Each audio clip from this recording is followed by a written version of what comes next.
Jangan sampai kita menganggap diri kita berada pada cintanya Allah, padahal kita sudah berada pada murkanya Allah. Makanya salah satu doanya Nabi Daud itu, Allahumma ja'alni fi hubbik. Ya Allah, jadikanlah aku ini sebagai hambamu yang mencintaimu, atau sebagai hambamu yang engkau cintai. Wa yuhibbu man yuhibbuk, dan mencintai orang yang mencintaimu. Atau kita bisa mengatakan dan cintanya orang yang mencintaimu. Karena pada hakikatnya cintanya orang yang mencintai kita dengan cinta Allah, pada hakikatnya cintanya Allah.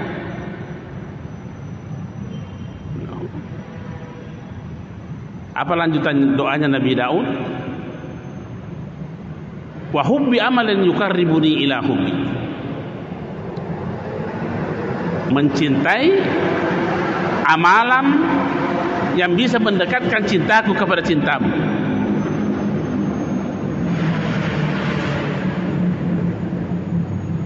Nah, apa itu sebenarnya cinta? Banyak ulama sufi memberikan penekanan namanya cinta. Yang namanya cinta adalah antahiba kullaka liman ahbabta hatta la yabqa laka minka syai'un.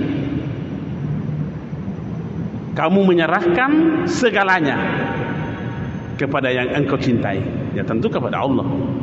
Hatta la yabqa laka wa minka syai'un, sampai tidak ada sedikit pun tersisa bagimu. Nah, persoalannya kita ini manusia, persoalan memberi tidak total.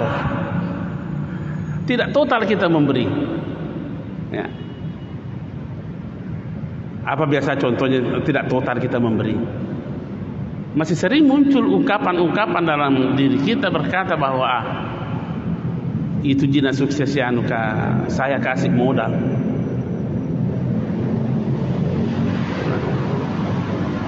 Sarjana iya memang sarjana, tapi di rumah aku jadi dulu tinggal di itu.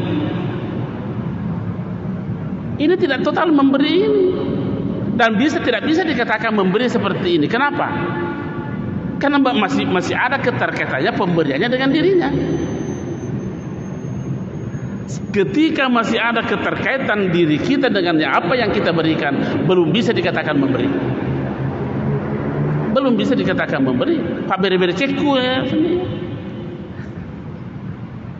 Maunya itu kalau memberi hapus, buka ini lembaran pemberian, jangan ada bekasnya.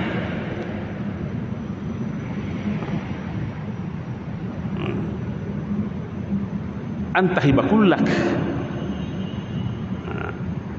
Di dalam Al-Quran ada seperti itu. Ketika Allah berkata kepada Nabi Ibrahim, aslim ya, aslim. Apa kata Nabi Ibrahim? Iya, aslamtu li rabbil alamin. Serahkan segala-galanya Ibrahim. Ibrahim mengatakan, saya sudah serahkan diriku kepadamu ya Allah secara total.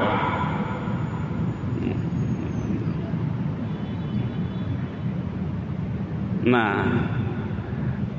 ketika seseorang mampu berada pada posisi seperti ini, maka ilmu pengetahuan yang ada pada dirinya adalah firasat. Tidak ada yang tersembunyi bagi orang seperti ini. Dan kita jumpai ulama-ulama kita seperti itu. Karena memang bicaranya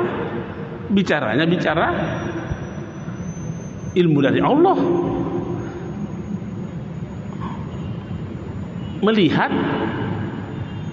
melihatnya dengan penglihatan Allah.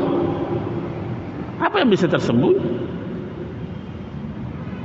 Ada sebuah riwayat di dalam kitab ini, saya baca, ada seorang bukan ulama,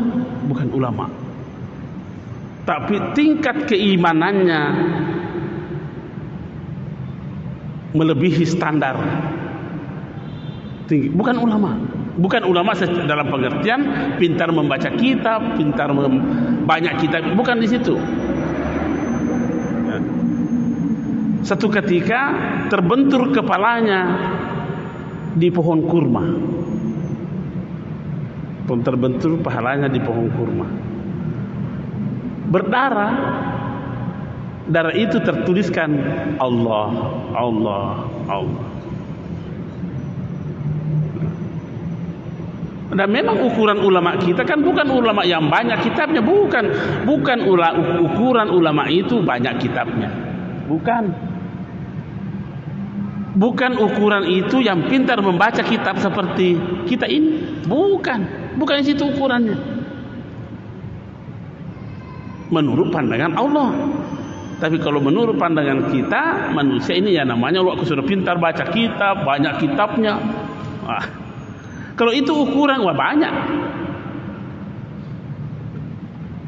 Atau bisa saja kita pergi beli kitab supaya banyak kitab. Tapi Imam Ghazali tidak berkata begitu.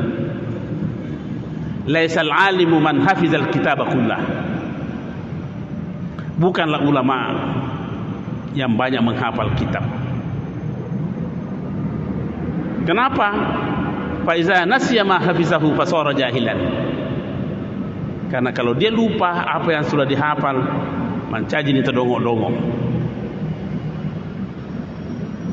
Innamal alimu man akhaza ilmahu min rabbih haitsu syaa wa kaifa syaa. Ulama sesungguhnya adalah orang yang mampu mengambil ilmu dari Tuhannya kapan dan dimanapun ia kehendaki,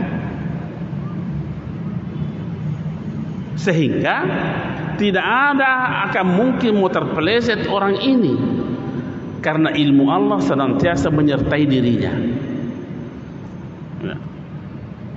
Itulah yang sering kita katakan bahwa sesungguhnya zikir itu adalah kesadaran penuh berpusat kepada Allah Subhanahu wa taala, tanpa harus dibatasi dengan tempat, tanpa harus dibatasi dengan waktu, tanpa harus dibatasi dengan keadaan, tanpa harus dibatasi dengan bentuk-bentuk apapun.